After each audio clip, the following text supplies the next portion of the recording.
And what would it mean for users? Kate Rooney has more in today's Tech Check. Kate? Hey, Kelly. So from what we're hearing, the White House is planning to create some sort of working group and issue a possible executive order to review AI models before they are released to the broader public. This is according to a source familiar with those plans. New York Times was first to report these details, and it is not clear yet how the government and how officials would actually implement this. But this morning, one agency under the Commerce Department, which is the Centers for AI Standards, did take one step in that direction. A new report the report that we mentioned at the top does actually appear to mark a shift in the White House stance on regulating AI overall.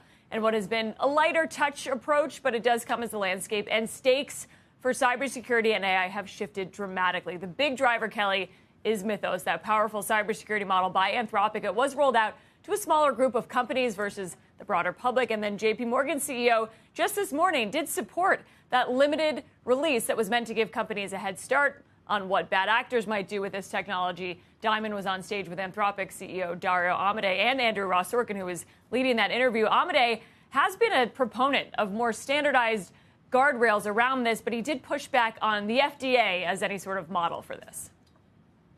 We don't want a Wild West where you can just do anything, right? We chose to do what we did with Mythos, but there was literally no law, no requirement, preventing us from just offering this thing in the wild with no safeguards. So should there be? That's not, yes. So that's not going to work. Now, the example you gave of the FDA, I think the FDA, slows down medical progress a lot. So, that's a cautionary tale in the other direction.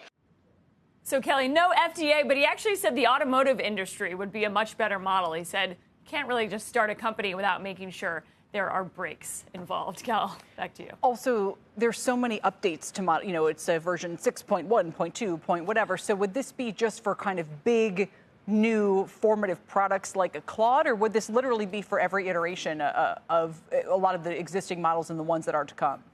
Well, it's a great point because it's really dog years when we look at these models. You have these incremental updates versus a model as powerful as Mythos. It seems like it would be the step function changes. But again, there's these technologists, the people that are actually in charge of updating these models, have such a specific niche. I mean, they've described it as, there are only a handful of AI folks with the technological background. They talk about it as sort of the NFL players. There's only a handful that can actually do this. It's not clear how they would work with the government, what is required of the AI labs to disclose. The takeaway, and from what I'm hearing, is that the government wants a heads up on this. They don't want to be surprised by a model like Mythos. And Anthropic's really not the only one working on this. I'm told OpenAI has a cybersecurity model that's catching up. Amodei on stage said that China was about 6 months behind. Other AI labs are maybe 1 to 3 months behind, but they're coming. So it's not going to be just Anthropic and Mythos. There are others really chasing them, and other countries, possible adversaries out there working on the same thing.